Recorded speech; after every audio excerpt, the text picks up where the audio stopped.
Nadia Alexis, a Harlem, New York City native, is a poet, writer, photographer, and daughter of Haitian immigrants.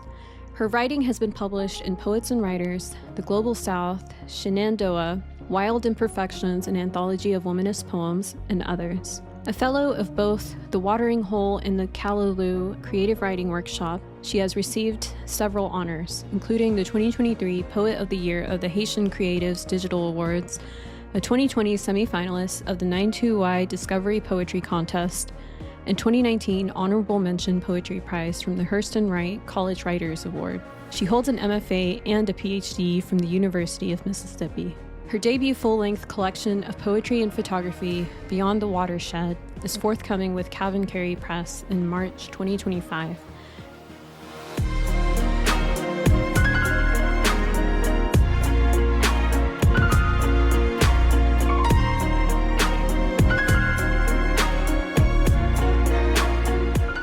I don't know if you know this, I actually grew up in Mississippi and spent most of my childhood and young adulthood there. So, yeah. Where? In Cleveland. I probably read that somewhere. If you mention it, do you mention it on your site? Probably at some point. But yeah, I graduated from Southern Miss. So I spent a lot of time in various parts of Mississippi. Interesting. Yeah. I But did not know that. I got out as soon as I could.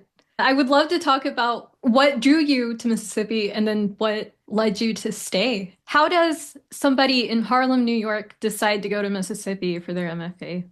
Well, I had been to different parts of the South before I moved for several years since maybe 2014, annually for different things, Mississippi, Alabama, Georgia. And I really liked how I felt whenever I visited.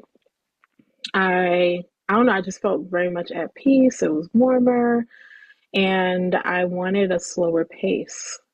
And so I wanted to write a book. Living in New York, there's so many things happening. There were so many hats that I wore. And I took a ton of workshops and produced a lot of poems, but I didn't produce a book. And so I can kind of see that if I didn't leave, that it was going to take me longer. I don't know. I needed a slower pace, warmer weather, and like concentrated mentorship and just focusing on that. So, Can you talk a bit about how you ended up getting the PhD after the MFA? yeah, so I decided to stay for a PhD because I wanted to write another book and I wanted to, and you know, I don't need to be in school to write another book, but that was one of the benefits of being in the creative writing PhD. And so I wanted to write another book and I wanted to do more research on Black literature and particularly how Black poets and writers engage with nature in their work, and especially birds and water. And so that was, I was like, yeah, I'm going to stay and do more studying. And I get to work with these amazing professors that helped me for my thesis, or maybe I took other workshops with them and they weren't on my committee. And so for me, it was like a no-brainer when they decided to start the program that I would apply for it. And so I got in. That's awesome. Can you tell me more about the faculty at Ole Miss? Yes, so actually some of the faculty that was there when I was there, they're gone now. So I can't really tell you so much about what's happening now. I'm aware that they have some new faculty, but when I applied, Derek Harrell was teaching there. Amy Nizukumatato was going to be starting at the same time as me as the Grisham writer in residence, and she stayed as a professor. And then, we have other professors, Melissa Ginsburg and such, and other professors that I've taken on the literature side and the creative side that were beneficial to me in different ways. And so I feel like, they're publishing professors, they're active in the field, they are acclaimed writers. And it was also important for me to be able to study with a Black poet. And so Derek, I happen to like his work. And so, I looked up everyone. And so I decided, oh, I would love to study under someone like this. So KSA and Amy and those kind of things kind of came with additional benefits. But I feel like I was there at such an amazing time, and I love that they've hired more diverse faculty, given that some of them have left.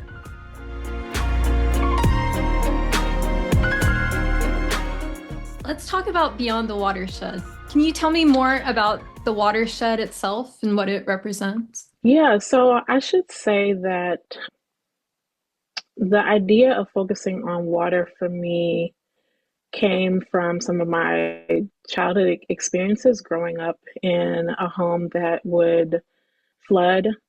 We lived in an apartment, and so for me, turning to water was a way for me to kind of make sense of that. And so when I thought about the word watershed, I liked that it had multiple meanings, right? There was multiple ways to think about it. And I was interested in that in my book with respect to thinking of, watershed moments or even the watershed as a metaphor. It's a place, it's a place that is a divider, but also a place from which water can pool in and there can be flooding. And so I was interested in thinking about the watershed as a metaphor. And so that's a site of pain. That's a site of, just living and girlhood and also a site of insight and coming into one's own deeper awareness. That makes a lot of sense. On a similar note, can you talk a little bit more about water and its dual nature throughout the book? Yes, so my family is from Haiti, and so I grew up learning about or experiencing water in a spiritual way. There's something called Florida water, which is a spiritual water that people use for ritual or even just kind of like if someone is ill. And so thinking about water in a way that it heals or cleanses, but also water as a destructive force is something that I was interested in, and how it mirrors our experiences as Black women and girls. At some point during the process of making the book, I started to think about myself as very much as part of the natural world, or even just like very familiar concept of learning to let go and thinking of the trees and things like that. And so I just started to look for those meanings. So watershed stood out to me.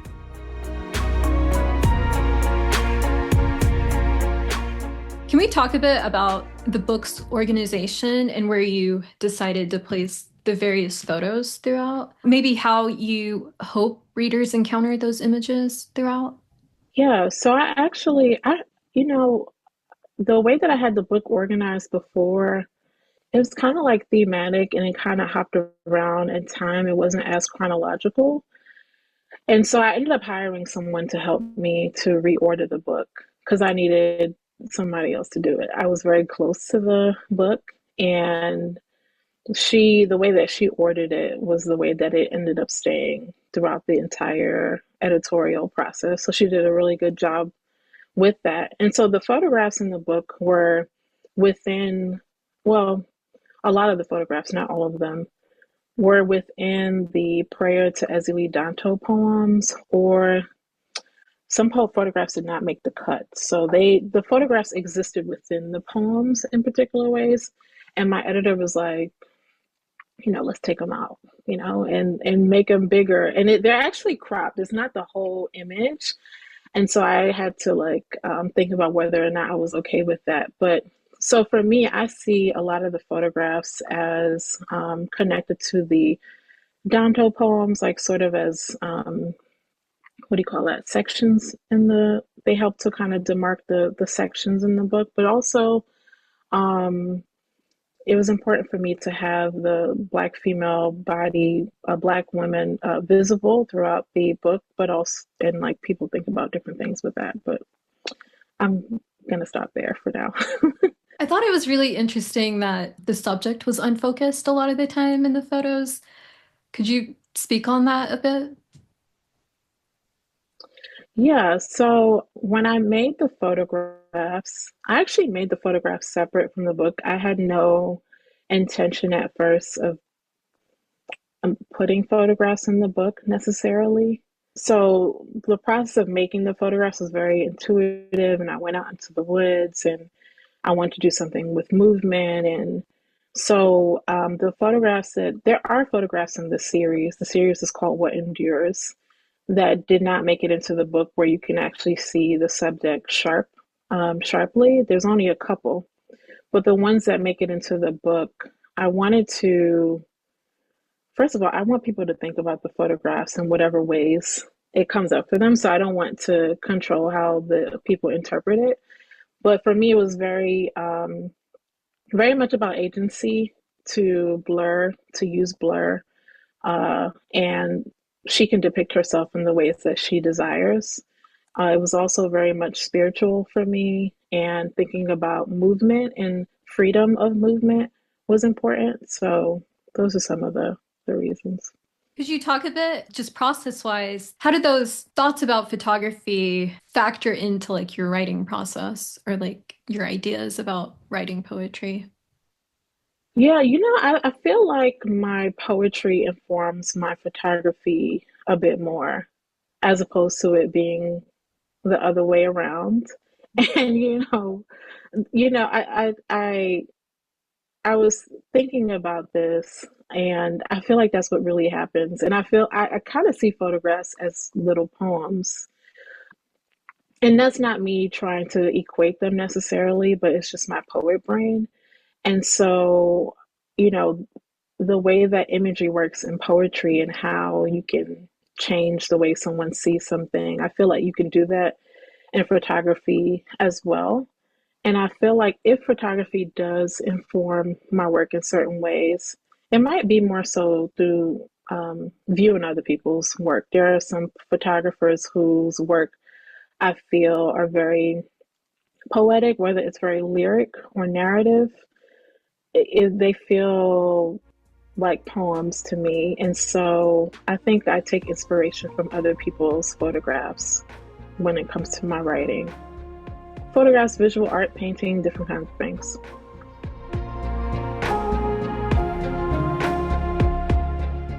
Speaking of other media, something else I found really intriguing and something I'd never encountered before were mailed cassettes throughout the book. What is that about? Yeah, so back in the day, that's how we would communicate. Like back when people used to listen to the radio and, put listen to music on radio cassettes. And that's how we communicated. My grandmother would send, a recording of her telling us what's going down, how she's doing. And it's almost like, as if someone is calls you on the phone, but you have to wait to hear back. And so it was a way, for us to communicate despite the distance. And my mother was born and raised in Haiti. My father was as well, but I was born in the US. And so it was a way for us to stay connected. But there was always that, for at least for me, that question of when we would actually see each other again, because we weren't able to see each other very often because of finances. I have three sisters, so that's a lot of people, a family of six, to take over to Haiti, especially if you're working class. And so I feel like, yeah, there's migration and travel and all that comes with being an immigrant or a daughter of immigrants and so on. So Speaking of, I really enjoyed the birds and wings and various flight imagery throughout the book. I wondered if you could talk a bit about what it represents. yes, so I would say to start that I was writing a poem and trying to figure out why this mother in the poem loves birds. And that, that's my mom. My mom loves birds. And I never really probed or anything. I was like, okay, cool. Like it didn't really matter to me until I was writing. And so I went out and I did research, which was like, okay, let me go watch some birds. And so from that experience, I was like, I get it now. Like I get it. And for me, birds symbolize a number of things, but also make you feel a number of things when you're out there watching them. So there's things like freedom, but I also think of birds as spiritual messengers. I think of birds. they're just like inspirational. It's very calming. It could be like a meditation, form of meditation to watch birds. And so in Black literature, I started to be obsessed with like how, Black authors were using birds in their literature. And it just made its way into mine. And I think that it just all started with my mom. I did have poems that had bird imagery, but I wasn't thinking about them in that way necessarily until I did that research.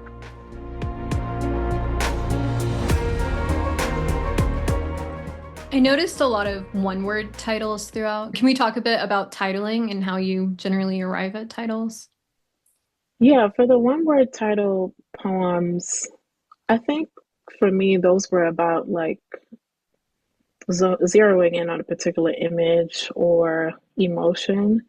And I noticed that in the first half of the book, I have a lot of one word title poems. And then the second half has longer title poems. And when I was thinking about that, I was like, that might be have something to do with an ex- developing a more expansive idea on the experiences that one has had. And it kind of coincides with the coming to awareness that happens in the book. But I feel like the one word titles, it was just kind of like, it just felt like it worked, Watershed, Knees, Daughterhood, Devoured. There's as I didn't want to give away more than what I gave in those one word titles. And then I decided to give away more in the longer titles. It was so interesting to me how often you changed perspectives throughout when you're like depicting different memories. Sometimes it's in first person present, but it's not always the same person's first person present. Other times you use the second person to depict the same memory. Can we talk a bit about how you decide which point of view to use and maybe the impact different point of views have?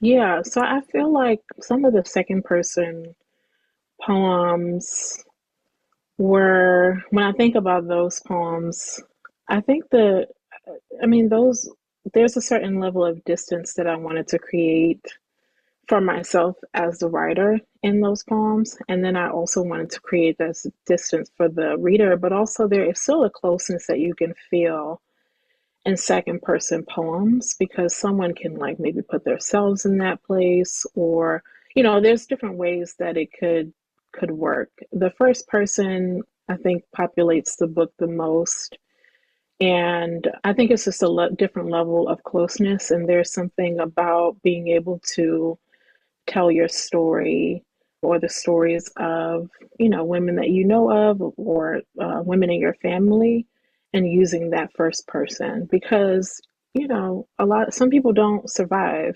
certain those kind of experiences.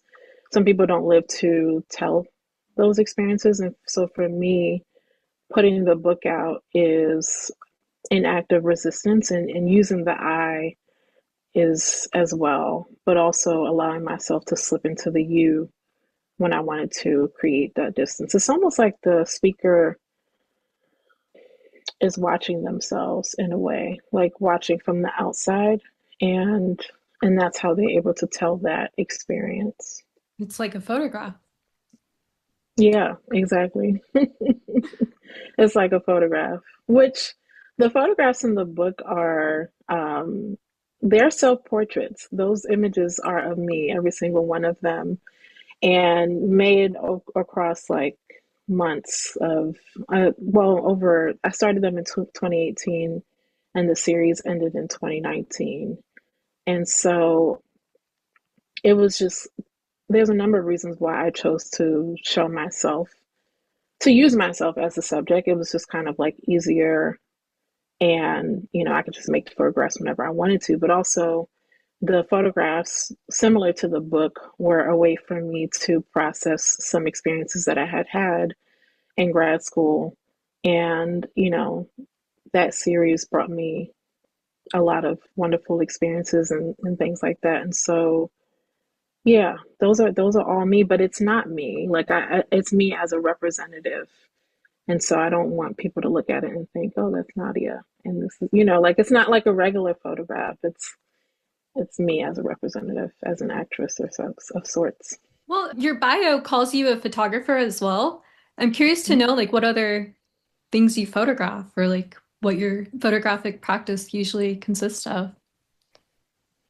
Yeah, so when I first started making photographs, I just did kind of everything. I was like events and street photography and doing things in the studio. And then once I got to grad school a couple years in, I was like, I want to make art photography.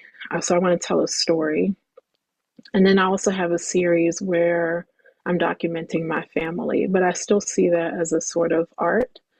And so I have a few series in progress. And so my aim is to be able to, get at some of the things that I'm interested in, always Black women in photographic form. And so I most recently have ventured into color photographs, and they're in the outdoors as well. And so it's just another way for me to tell stories. Like the way that the photographs are linked, it has its own narrative to it, but you want to do it just like a poem. You want to kind of do it in an unexpected way. So some of my favorite photographers are able to create a series of seemingly somewhat unrelated photographs, but they're related. I guess they work together. And so that's why I kind of see photography as poems. And so my photographic process is similar to my poetic process in that it is intuitive, and I just kind of go with what, the spirit is leading me to. Or sometimes I'll play music, the same songs while I'm out there. And when I made the photographs that are depicted in this book, I had a ritual, and I realized later that, well, not that much later, I realized while I was out there making that I was collaborating with the natural world. I was collaborating with the sun, the trees. I never got bit. I used to be afraid of being outside. I used to be afraid of being bit by bugs and all this stuff. And that never happened to me. I never had any mishaps out there. I didn't have a car back then, so I had to like take Ubers. I literally had to pay every time I had to go. And I went out there a lot. And so I was collaborating on a spiritual level and with the natural world. And so that was really, I think that's a really important part of my practice. So it's not just me. Yeah, no, the close observation of the natural world definitely comes through the book. Thank you.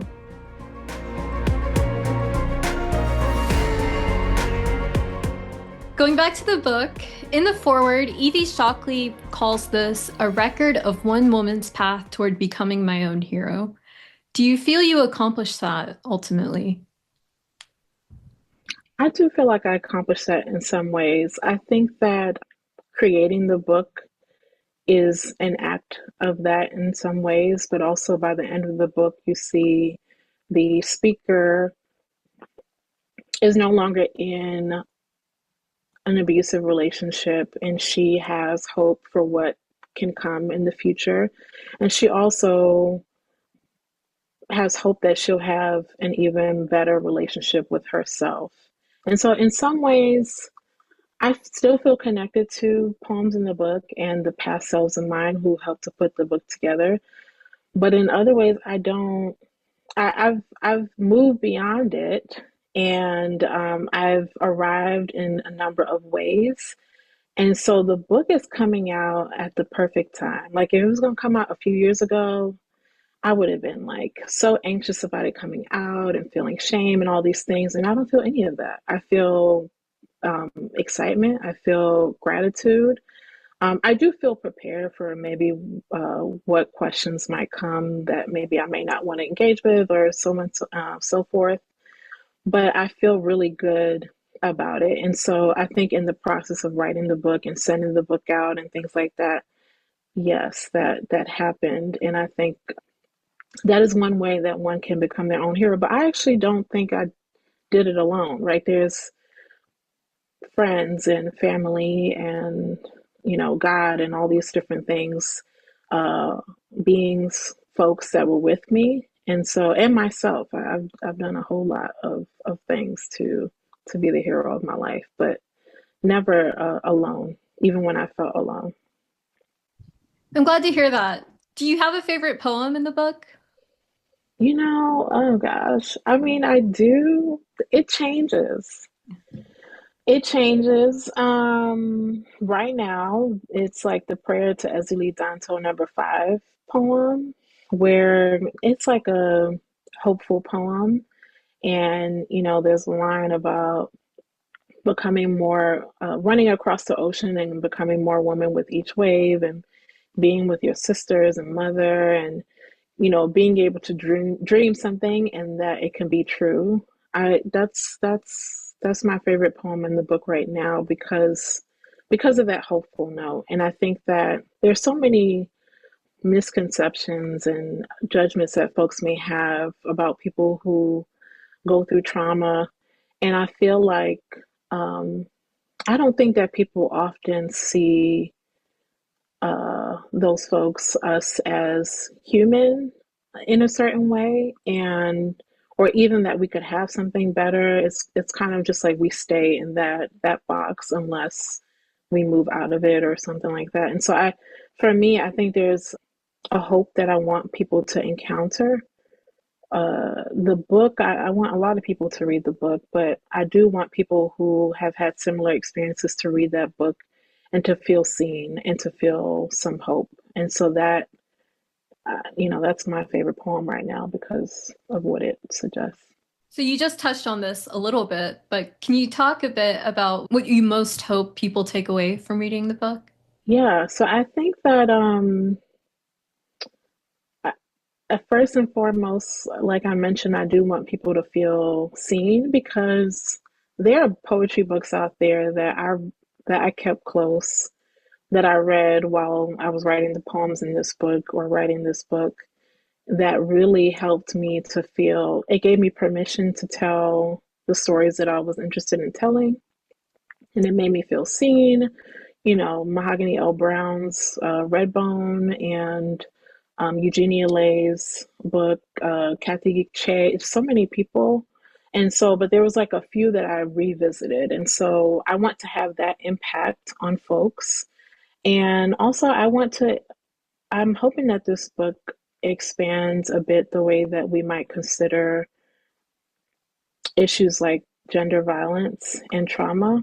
And that's part of why I kind of leaned into the nature aspects of it, because it helped to give me a new way of seeing and being able to speak about these issues. And so I'm hoping that this book offers something different than what has been seen, or adds on to what exists out there that's doing some of that similar work. But yeah, hopefully people talk, reflect, and the hybrid nature. I love hybrid books, and I think that I would love to inspire folks to continue doing that. So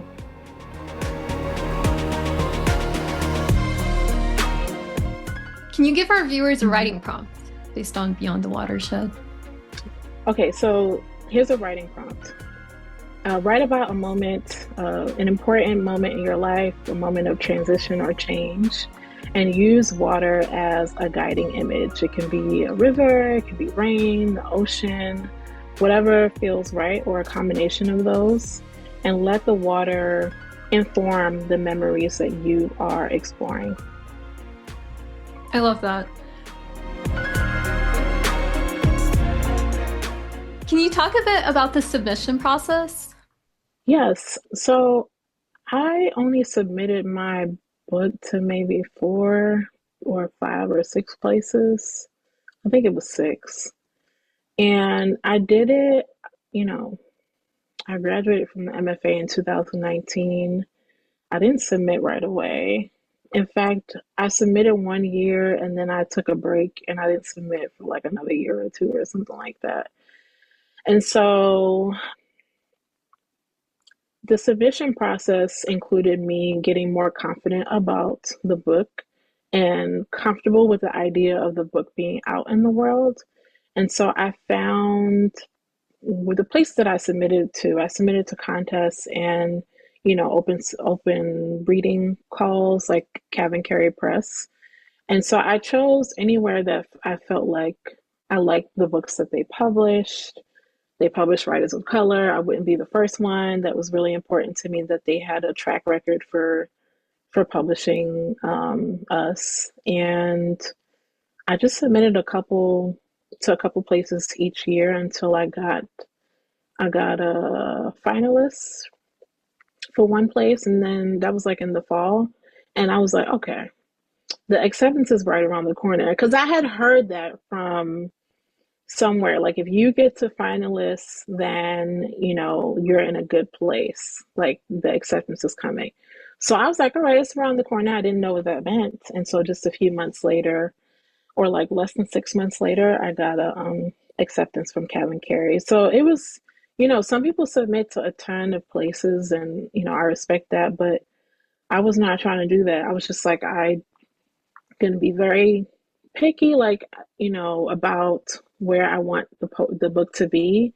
It costs a lot of money to submit. And so for me, it was important for me to just like focus on where it would light me up to have the book. And so I submitted it. I made some edits to the manuscript and added some poems. And then, and I got help with reordering the poems.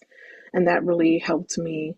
That was when I got the finalist position and then the acceptance. So it wasn't hard, and it didn't take that long. Or I made it take longer because I was dragging my feet, but I could have had this book taken up earlier.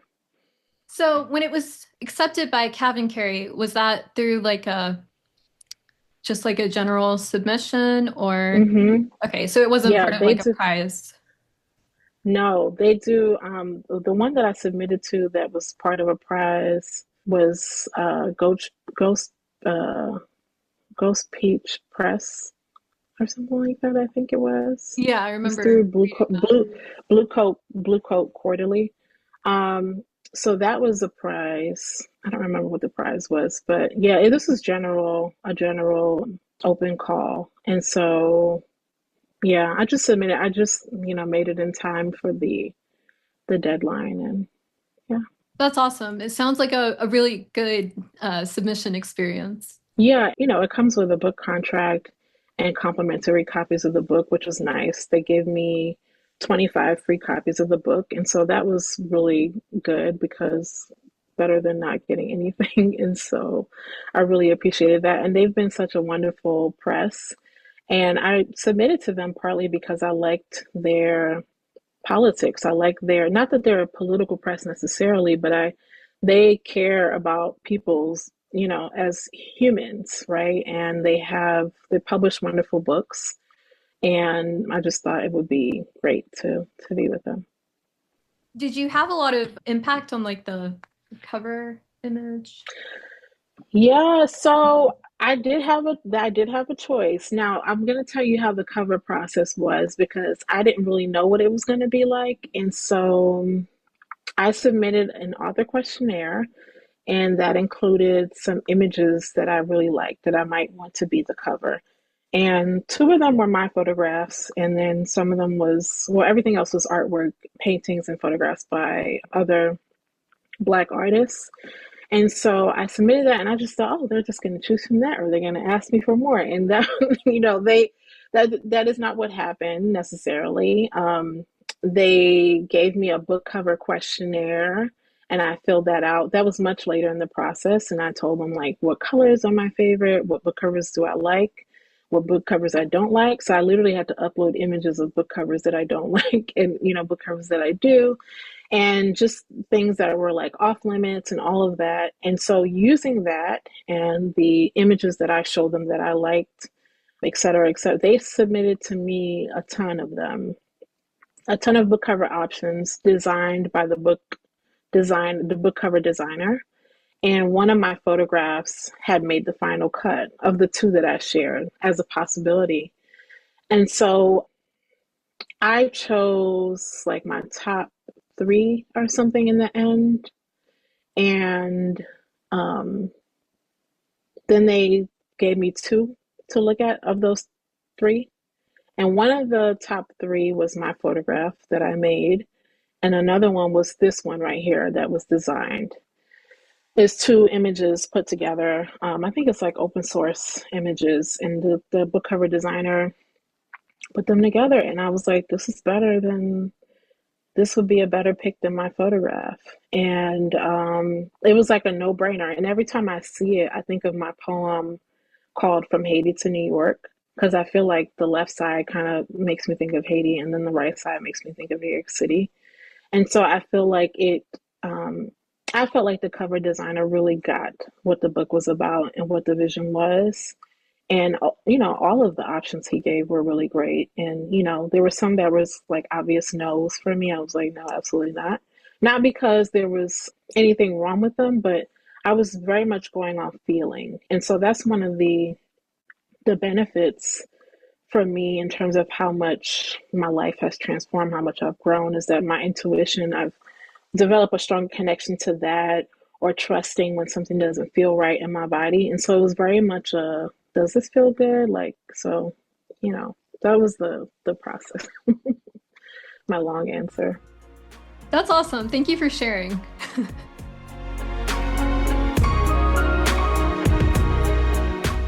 Can you talk a bit about your writing process and maybe how it changed between the MFA and PhD? Yeah, so for when you're in school, you have like assignments to do and you have to deliver. And um, when I'm not being in school anymore, I found that I had to figure that out on my own and develop my own rhythm. And so it's kind of fluctuated over the years. Sometimes I have taken workshops. I don't take workshops so much anymore, but what it looks like these days is writing in community with folks and doing some writing alone. I am part of a community of BIPOC women writers called the Sanctuary, and we have different kinds of events. We have guest speakers, we have co-writing sessions, and so that's where I write in community with folks. I literally have to wake up at like 4 something in the morning because it's 6 a.m. New York time, like Eastern time, and I'm 5 a.m. I'm an hour behind, and so they have the co-writings at different times a day, but I find I write best in the morning before the day has kind of, gotten into before I've gone through the whole day. And so I write in community and I get a whole lot done. I get a lot done in community, probably sometimes a bit more than I can do on my own sometimes. Sometimes for me, it's just kind of like bits and pieces. So I write several days per week, but right now, not every day because I'm doing book things. So I'm writing in other ways for the book, like when I have to do book promo and those kind of things. So For what it's worth, I think you're doing such a great job marketing the book. thank you. I'm enjoying it. I know people have different feelings on book marketing, but I'm like, for me, I enjoy doing it. I'm like, I put all this time into the book. I was able to put the book out, and I want the book to reach certain readers. And I know that poetry publishing and book sales are different than fiction and things like that. And, I don't really care about that. I don't have like a certain amount, a certain goal in terms of dollar amount or number of books. I know some people do have that. I don't have that necessarily. I just want the book to end up in hands and people to know more about me and know more about the book. So I'm hoping that people are able to get to know me as well in the marketing. But I feel like my book deserves that much, and that's why I do it. So, and in the community that I was in, we had a promo challenge that we were doing over the past month. It ended like the day before Valentine's Day, I think. So it was 30 days of promoting yourself as a writer and or as an author if you don't have if you have a book coming out. And so it was like, this is perfect timing. Like, so I was basically doing stuff towards that challenge. And there's different ways to promote your book. You can post on social, you can email people, you can go to events, right? I have a book signing coming up somewhere in Mississippi because I shared a poem at an event.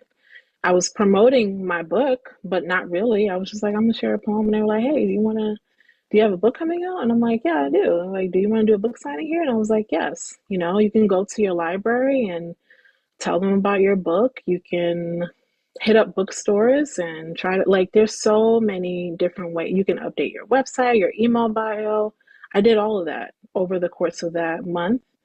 And there's so many different ways to do it. And I feel like if poets knew more about those different ways, they would know that they wouldn't have to rely just on social media, which can feel not good for some folks. There's tons of ways to do it. And so I learned even more ways to do it during that challenge. So it was really fun for me. And I did all 30 days.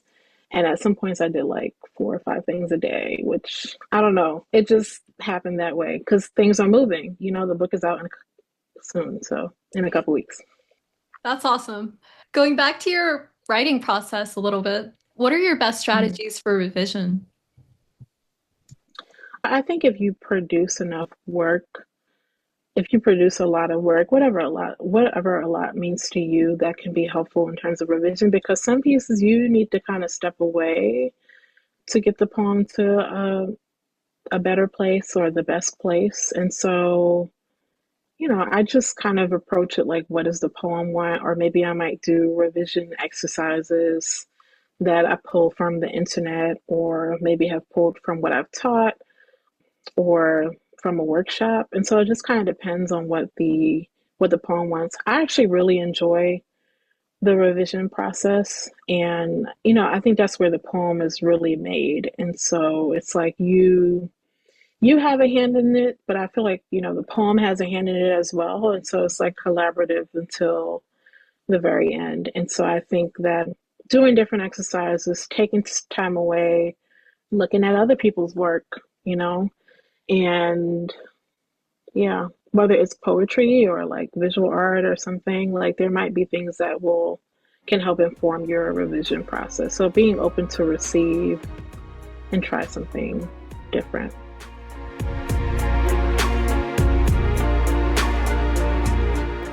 This will probably be the final question. We're almost at the end of the hour. So you Mm-hmm. teach at a residential art high school, right? Mm-hmm. And I wonder if you could speak a bit about how you tell your students in Mississippi, what can art offer us in 2025? I mean, I think my students show me what art can offer us in 2025. I feel like they show me through their different writing styles, but I think that I talk to my students about writing as a discovery in the writing process, right? Being open to learning something new and not just knowing, oh, this is how the poem is going to start and end. And so just being open to trying different things and learning something new, feeling something different that maybe you didn't anticipate. But, I think storytelling, poetry, writing is really powerful. And I hope that I help to show them how important writing is, how important their voices are. I feel like some of them can be some of the next Mississippi's next best writers.